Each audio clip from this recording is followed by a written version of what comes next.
दुष्यंत के द्वारा भरत को स्वीकृति और राज्याभिषेक। शकुंतला कहती है, राजन, मैंने इस पुत्र को 3 वर्ष तक अपने गर्भ में धारण किया है। यह आपको सुखी करेगा। इसके जन्म के समय आकाशवाणी ने कहा कि यह बालक 100 अश्वमेध यज्ञ करेगा। जात कर्म के समय जो वेद मंत्र पढ़े जाते हैं वे सब आपको मालूम है। पिता पुत्र को अभिमंत्रित करता हुआ कहता है कि तुम मेरे सर्वांग से उत्पन्न हुए हो, तुम मेरे हृदय की निधि हो, मेरा अपना ही नाम है पुत्र। बेटा, तुम 100 वर्षों तक जियो। मेरा जीवन और आगे की वंश परंपरा तुम्हारे अधीन है, इसलिए तुम सुखी रहकर 100 वर्ष तक जियो। यह बालक आपके अंग से ही, आपके हृदय से ही उत्पन्न हुआ है। आप क्यों नहीं अपने को इसके रूप में मूर्तिमान देखते हैं? मैं मेनका की कन्या हूँ। अवश्य मैंने पूर्व जन्म में कोई पाप किया होगा, जिसे बचपन में मेरी माँ ने मुझे छोड़ दिया और अब आप छोड़ रहे हैं। आपकी ऐसी ही इच्छा है तो मुझे भले ही छोड़ दीजिए, मैं अपने आश्रम पर चली जाऊंगी। परंतु ये आपका पुत्र है, इस बच्चे को मत छोड़िए। दुष्यंत ने कहा, शकुंतले, मुझे मालूम नहीं कि मैंने तुमसे पुत्र उत्पन्न किया है। स्त्रियां तो प्रायः झूठ बोलती ही हैं। तुम्हारी बात पर भला कौन विश्वास करेगा? तुम्हारी एक भी बात विश्वास करने योग्य नहीं है।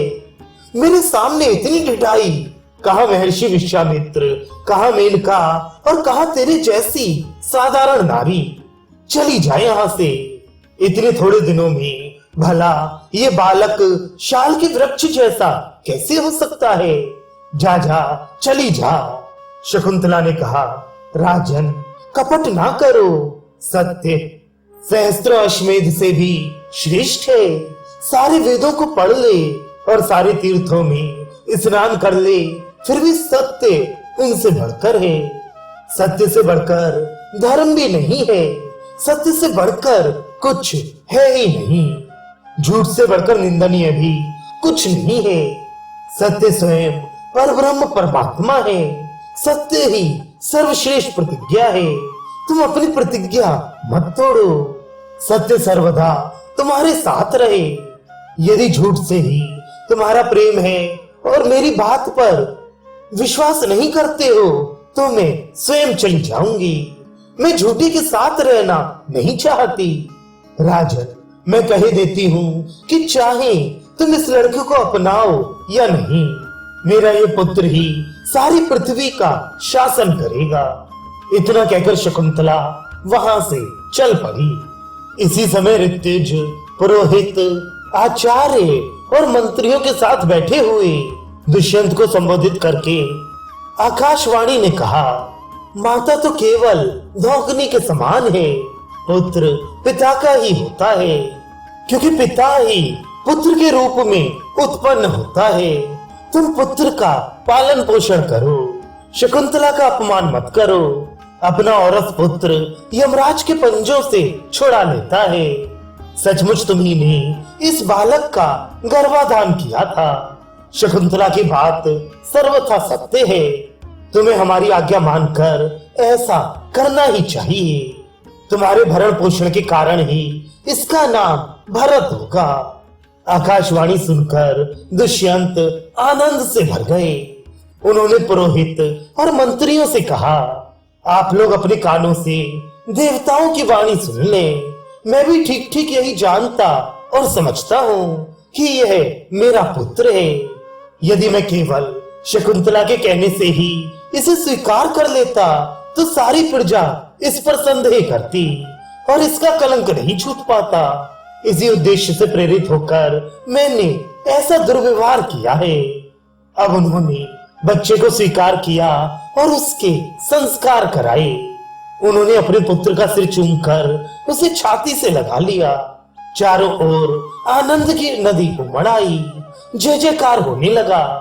दुष्यंत ने धर्म के अनुसार अपनी पत्नी का सत्कार किया और सांत्वना देते हुए कहा, देवी, मैंने तुम्हारे साथ जो संबंध किया था वह किसी को मालूम नहीं था। अब सब लोग तुम्हें रानी के रूप में स्वीकार कर लें, इसलिए मैंने यह क्रूरता की थी। लोग समझने लगते कि मैंने मोहित होकर तुम्हारी बात स्वीकार कर ली है। लोग मेरे पुत्र के युवराज होने में भी आपत्ति करते। मैंने तुम्हें अत्यंत क्रोधित कर दिया था, इसलिए तुमने प्रणय कोपवश मुझसे जो अप्रिय वाणी कही है उसका मुझे कुछ भी विचार नहीं है। हम दोनों एक दूसरे के प्रिय हैं। इस प्रकार कहकर दुष्यंत ने अपनी प्राण प्रिया को वस्त्र, भोजन आदि से संतुष्ट किया।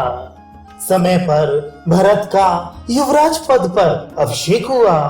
दूर दूर तक भरत का शासन चक्र प्रसिद्ध हो गया। उसने राजाओं को जीतकर वशवर्ती बना लिया और संत सम्मत धर्म का पालन करके अनुत्तम यश लाभ किया। वह सारी पृथ्वी का चक्रवर्ती सम्राट था। उसने इंद्र के समान अनेकों यज्ञ किए। महर्षि कण्व ने भरत से गोवितत नामक अश्वमेध यज्ञ कराया।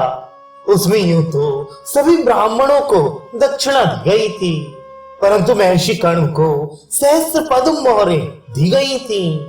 भरत से ही इस देश का नाम भारत पड़ा और वे ही भरत वंश के प्रवर्तक हुए। उन्हीं के नाम से सभी पहले के और पीछे के राजा भारत नाम से प्रसिद्ध हुए। उनके वंश में अनेकों ब्रह्म ज्ञानी राजऋषि हुए, जिनके नाम गिनाने में भी कठिन नहीं है। मैं मुख्य मुख्य सत्यनिष्ठ और शीलवान राजाओं का ही वर्णन करता हूँ।